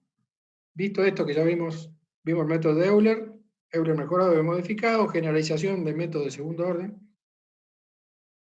Vimos que eran infinitos. Entonces ahora vamos a ordenar un poco todo lo que ya aprendimos y vamos a definir, digamos, una familia de métodos de resolución de ecuaciones diferenciales ordinarias de primer orden tipo PBI, que son los métodos del tipo Runge-Kutta. ¿De qué se trata esto? Bueno, son métodos que tienen características en común, que los hacen muy populares, básicamente, y entre ellos forman una familia de métodos que para pertenecer a esa familia, el algoritmo de esos métodos deben cumplir 3 condiciones. O sea que si yo les pregunto, si les doy un algoritmo de un método y les digo, este método es de la familia de los métodos de tipo Runge-Kutta, ustedes analizan esas 3 condiciones que están allí, para ese algoritmo que yo les di, y ahí saben si el método es de la familia Runge-Kutta o no. Bueno, después vamos a analizar enseguida qué ventajas tiene la cuestión. Bien, entonces, para que un método de resolución numérica de ecuaciones diferenciales ordinarias pertenezca a la familia de los métodos Runge-Kutta, recuerden eso que es una familia, o sea, los métodos Runge-Kutta, si vimos ya, se los agrupa por el orden, si digo métodos tipo Runge-Kutta de primer orden, hay uno solo que es el método de Euler. Métodos tipo Runge-Kutta de segundo orden, ahora vamos a demostrar que, bueno, ya vimos que eran infinitos los de segundo orden, estos de Euler mejorado, modificado, etc. Y bueno, vamos a ver que esos métodos cumplen los requisitos para pertenecer a la familia de Runge-Kutta. Entonces decimos, Runge-Kutta de primer orden hay uno solo, que es el método de Euler, método Runge-Kutta de segundo orden hay infinitos, que son todos los de segundo orden, que se pueden generalizar, y así sucesivamente. O sea, se los agrupa por el orden. Buenísimo. Entonces, para que un método yo sepa si pertenece o no a la familia Runge-Kutta, tengo que admirar el algoritmo del método, ya sea Euler mejorado, Euler modificado, lo que sea, y tengo que verificar que cumple esas 3 condiciones que están allí. Primero, que la fórmula debe ser explícita, es decir, el I sub n más 1 tiene que estar despejado. Bien, entonces, si analizamos, vemos acá, cualquiera de estos, ¿ven? Este genérico que habíamos hecho en función de omega, el I sub n más 1 está despejado, evidentemente la condición 1 solo debe requerir evaluaciones de la función f, que es dato. Volvamos.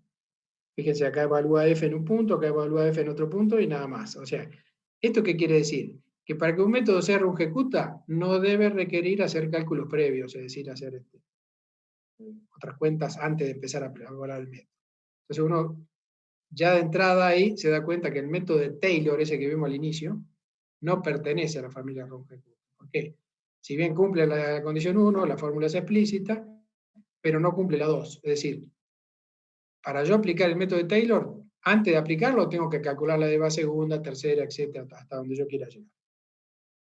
O sea, si el método solo requiere evaluación de la función f, sí puede ser Runge-Kutta, pero si el método requiere de algún cálculo previo que no sea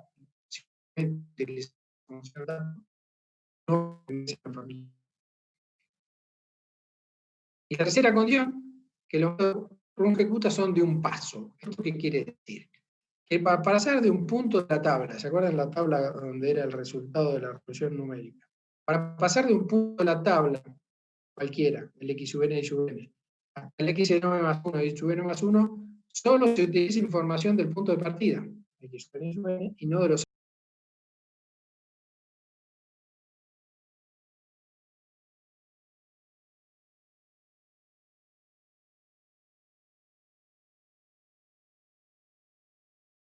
Por eso dice acá, y no de los anteriores ya calculados. Entonces, esos métodos que usan información para atrás son muy útiles, pero no son Runge-Kutta. Básicamente así. Los métodos Runge-Kutta cumplen estas 3 condiciones. La fórmula debe ser explícita, o sea que el I sub n más 1 tiene que estar despejado, solo debe requerir evaluaciones de la función dato que es f, y nada más, no hay que hacer ningún cálculo de ninguna derivada ni nada, y son de un paso, es decir, siempre cuando yo veo el algoritmo del método, volvamos a este, todo está evaluado en n, y acá calculo en n, no hay nada en n-1, ni en n-2, ni nada de eso. Entonces acá lo pongo un ejemplo, ¿ven? Por ejemplo este, ¿ven? Un algoritmo como este, que realmente sí existe, fíjese, I sub n más 1 es igual a I sub n menos 1, ya está usando un punto por medio para atrás, más 2h por f de x sub n y sub n. Está usando en el punto n menos 1 para pasar al n más 1. Entonces, esto no quiere decir que este método sea malo, sino simplemente que no pertenece a la familia Runge. ¿Por qué nos esforzamos tanto para que pertenezca a la familia Runge-Kutta? Bueno, porque con el hecho de que cumpla estas tres características le da tres ventajas muy importantes que las vamos a enumerar enseguida. Y esas tres ventajas muy importantes hacen que estos métodos sean los más populares y más utilizados para resolver numéricamente ecuaciones diferenciales ordinarias de primer orden del tipo. Bien, que la fórmula sea explícita es una ventaja muy clara. Si la fórmula es implícita, requiere iteraciones. Recuerden que implícita quiere decir que el I sub n más 1 está de los dos lados. Entonces que tengo que empezar proponiendo un valor para I sub n más 1 y haciendo las cuentas, viendo si me da el mismo valor del otro lado, si no el que obtuve como resultado lo pongo a la derecha y así sucesivamente. Tengo que hacer una iteración. Como ustedes saben de los métodos anteriores, todo lo que es iterativo es más complejito, digamos. Si se puede evitar la iteración, bienvenido sea. Bien. La segunda condición. Entonces, la primera ventaja, al ser la fórmula explícita, la ventaja es no requiere iteraciones. Se evitan las iteraciones. La segunda característica me da como resultado también una ventaja. Solo debe requerir evaluaciones de la función f, es clarísimo. Eso quiere decir que no tengo que hacer ningún cálculo previo antes de aplicar la fórmula. Porque si me voy a fijar en Taylor, tiene derivada segunda, derivada tercera, etc. Tengo que hacer esos cálculos, con el caso particular que yo tengo, calcular la derivada segunda, la de tercera, hasta donde quiera llegar. Y recién de ahí, después de eso, puedo empezar a aplicar el algoritmo de la fórmula de Taylor. Entonces, es una desventaja clara. O sea, no puedo aplicar directamente, no puedo hacer un programa general, sino que requiere que yo haga cálculos previos para poder aplicar. Y el tercero, que son de un paso, esta es la más difícil de ver así intuitivamente, pero ya les aclaro que es así. Cuando el método es de un paso, yo voy construyendo la tabla, y si en determinado momento yo quiero cambiar el tamaño del paso, ¿se acuerdan? El paso es el h, el incremento, ¿no? Si yo vengo resolviendo la ecuación diferencial y armando la tabla, y en determinado momento digo, no, el paso lo estoy poniendo demasiado grande, de aquí en más lo voy a achicar. Si el método es de un paso, no hay ningún problema, lo achico y sigo con el paso más chico. O si quiero agrandarlo para ir más rápido, lo agrando y sigo con el paso más grande. Ahora bien, si el método es de más de un paso, si yo cambio el tamaño del paso, se me arma lío, porque yo no uso solo el punto anterior, uso el de anterior y otros. Y entonces ya, como los otros están calculados con otro paso diferente, ya no me sirven. Tengo que relanzar el método a partir de allí.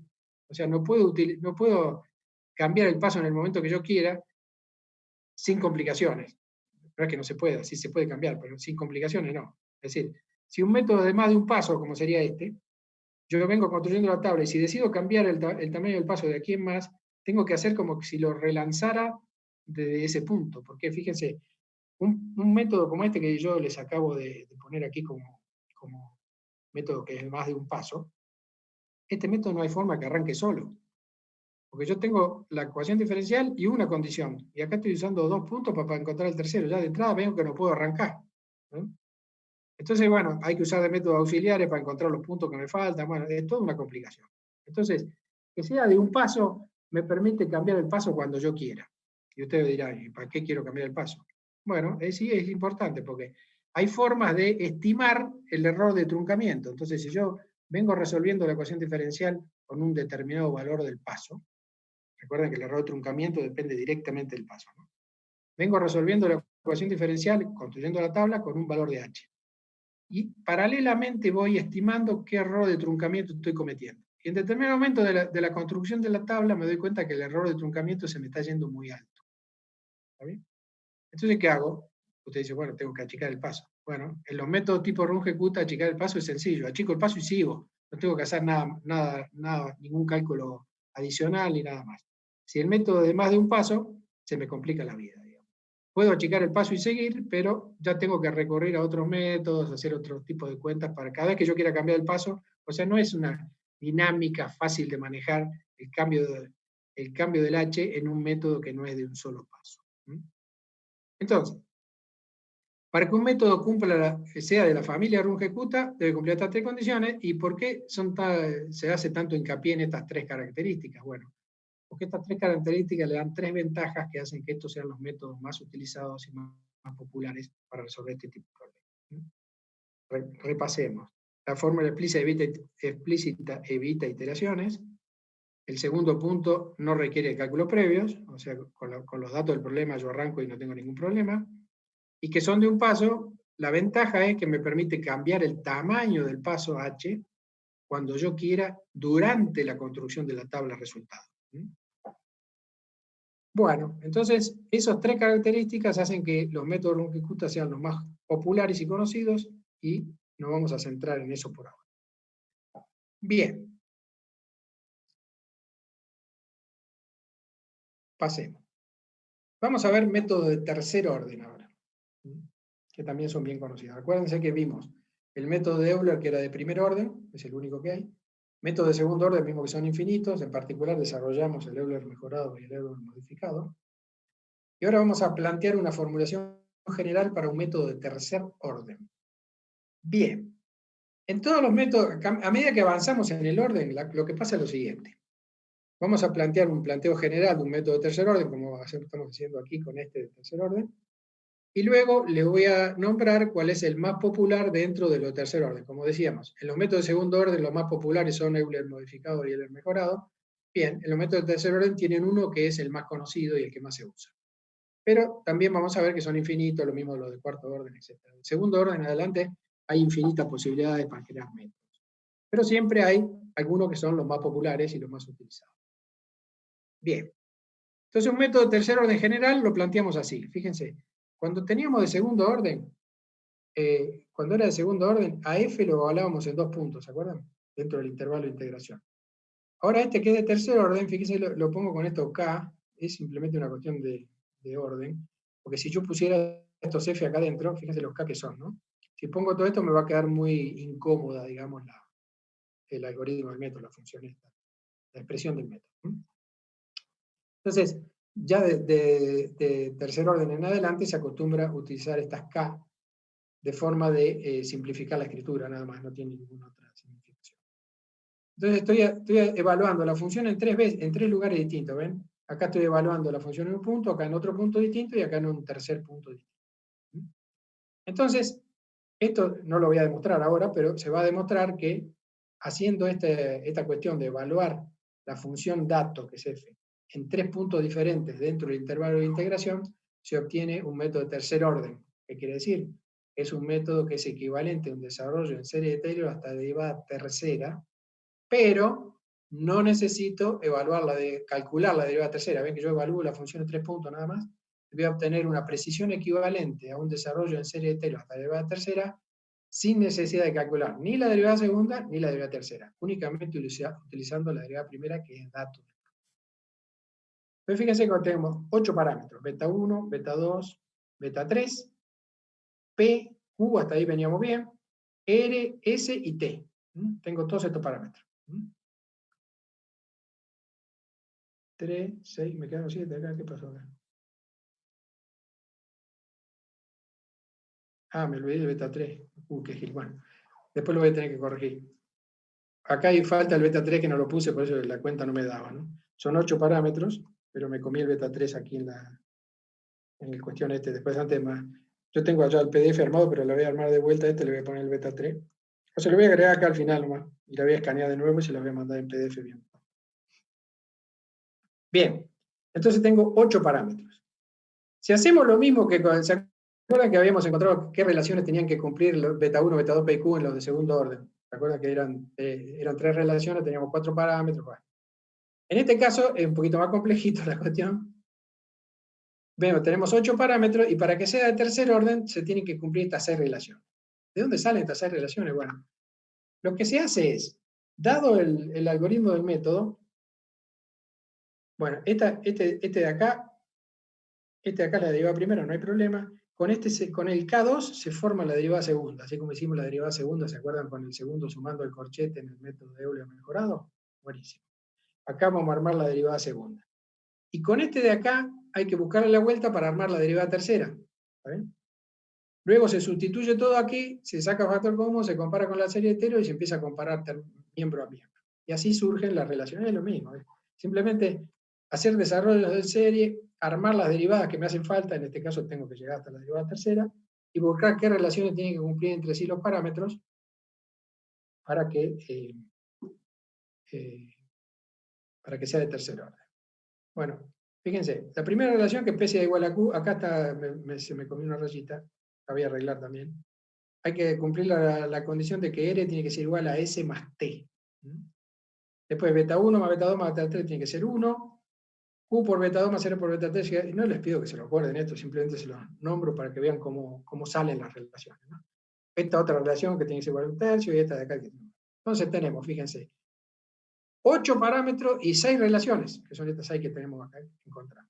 ¿De dónde salen estas 3 relaciones? Bueno, de hacer esos desarrollos en serie, comparar con la serie de Taylor y buscar las relaciones que tiene que cumplir para que coincida exactamente con la serie. Entonces vamos a tener aquí 2 grados de libertad y se podría poner el algoritmo general de tercer orden en función de 2 parámetros, pero no lo vamos a hacer. Entonces, esta es la formación general de un algoritmo de tercer orden.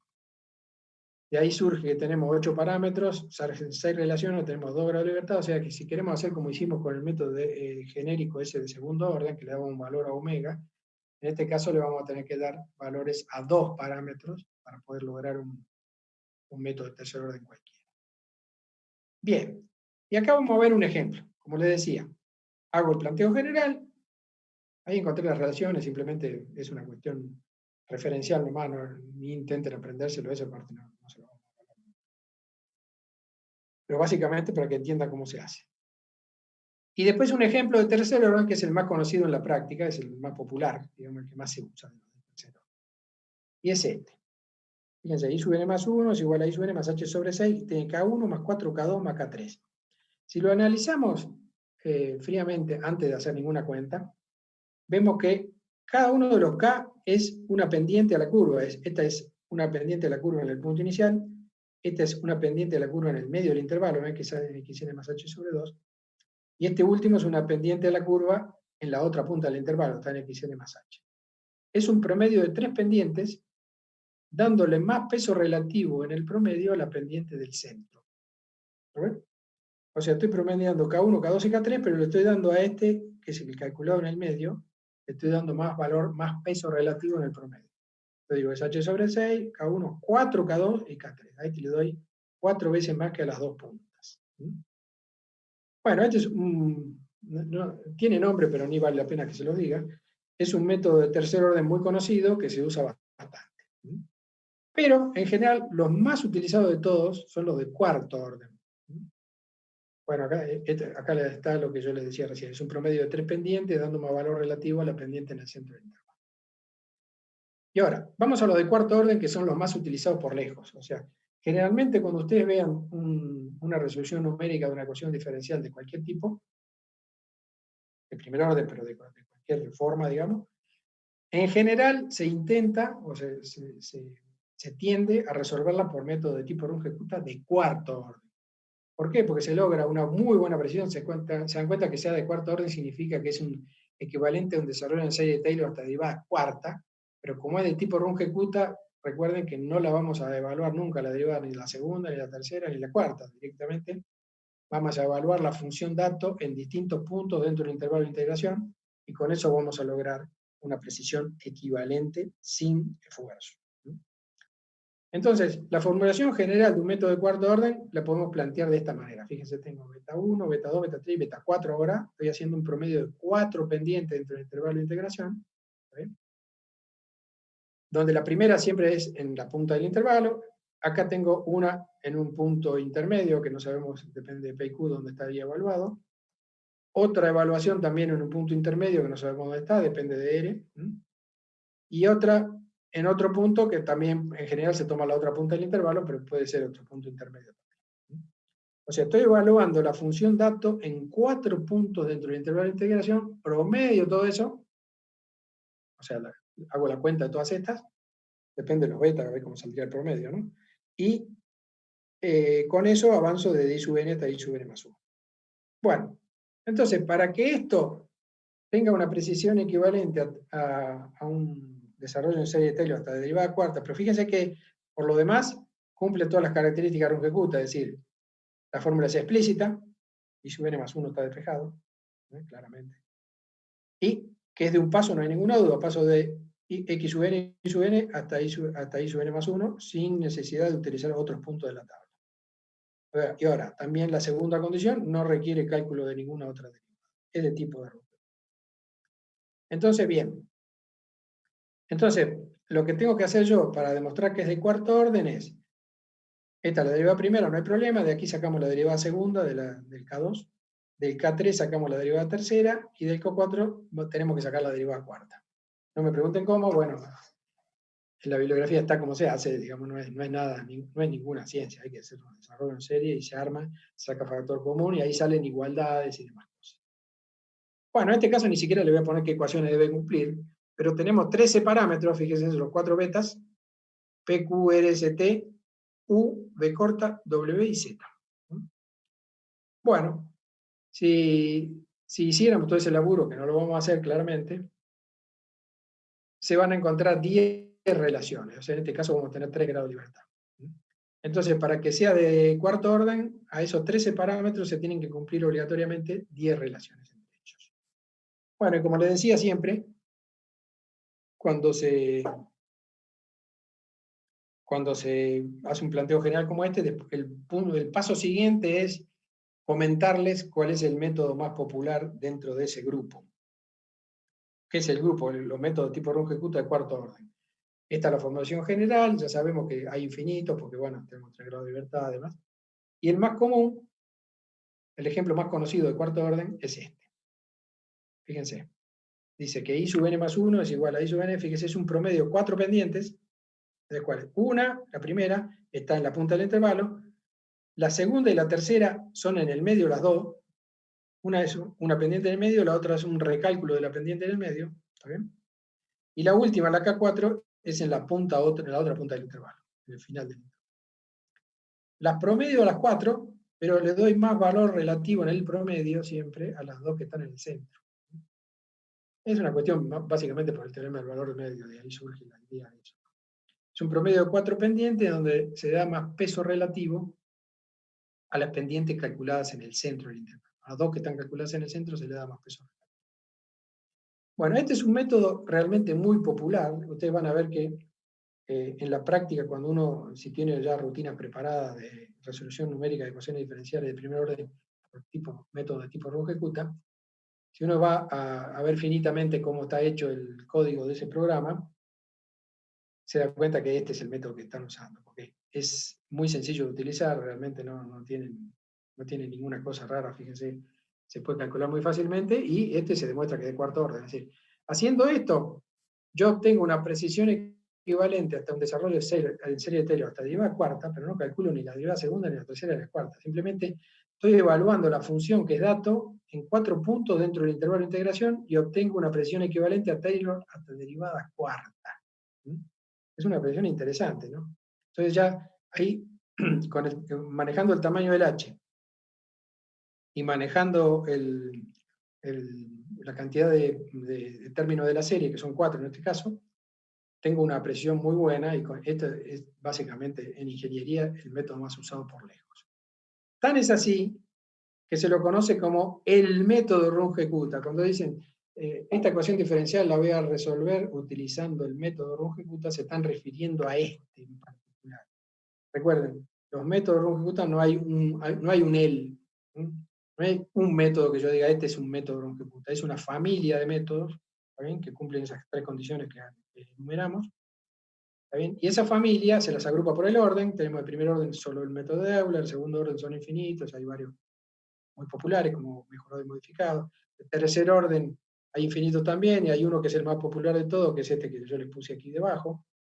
Y de cuarto orden también son infinitos, y el más popular claramente es este que tiene las 4 pendientes calculadas de esta manera, que se conoce como el método Runge. Entonces, si a usted le dicen voy a utilizarlo, el método Runge-Kutta, ustedes internamente saben que los métodos Runge-Kutta son una familia, que se agrupan por el orden, que son infinitos a partir del segundo orden en adelante, pero cuando alguien le dice el método Runge-Kutta se está refiriendo a este, para que lo tengan presente nada más.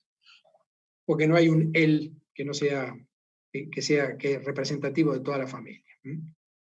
Bueno, con esto yo llegué a donde quería llegar en el día de hoy. Ahora, Néstor le va a hacer un práctico. Ya la clase próxima, antes que nada, les voy a completar algunas cosas sobre error de truncamiento y error de redondeo. Les voy a completar algunas cositas más, detalles que están faltando de esto para una sola ecuación, una vez que ya lo hayan probado en el práctico y demás.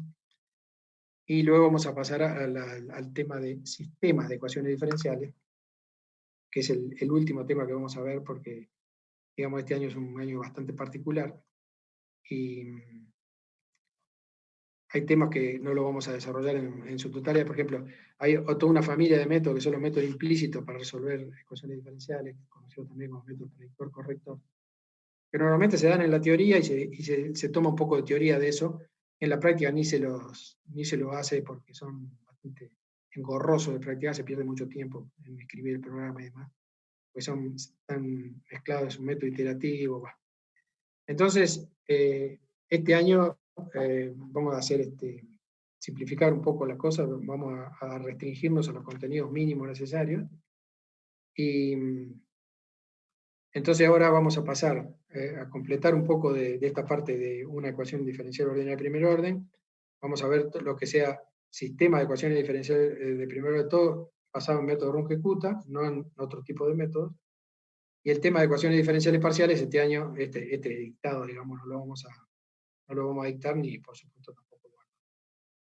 Así que bueno, nos veremos el próximo jueves ya para tomar la última clase teórica del tema.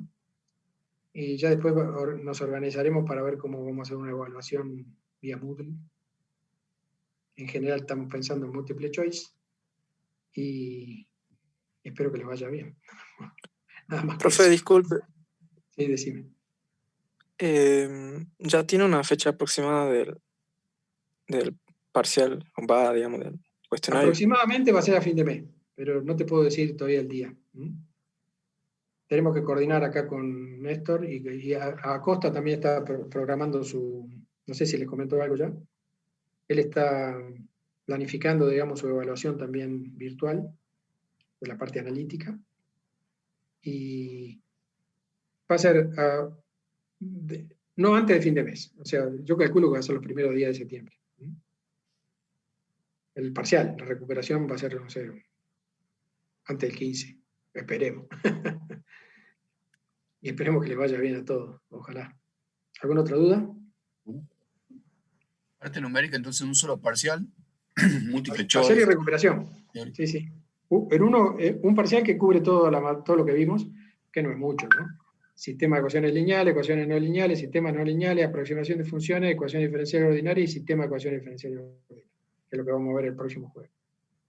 O sea, preguntas teóricas de eso, básicamente. Después se van a filtrar algunas preguntas de C++, que ahí tiene preparadas Néstor, para evaluar un poco la parte de programación. Y con eso vamos a armar un parcial de múltiple choice.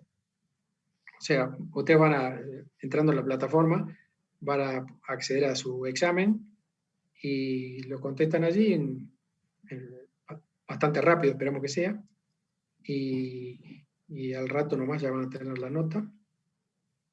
Y la recuperación va a ser el mismo mecanismo. Y en función de eso vamos a pasar los promocionados. Y los que no promocionen en esas dos instancias van a quedar como en stand-by, digamos. No vamos a pasar a nadie libre, eso quédense tranquilos. Ya veremos qué sucede. Todavía no hay reglas claras, no hay normas claras de cómo proceder con los que no aprueban las evaluaciones virtuales. Los que las aprueban no hay problema. van promocionados, los cargamos promocionados y siguen. Los que no aprueban ninguna de las dos instancias, ni parcial ni recuperación, van a quedar en una situación de espera, digamos, hasta que se defina cómo se sigue. Lo que sí, no los vamos a pasar libres, eso claro. ¿Alguna otra duda?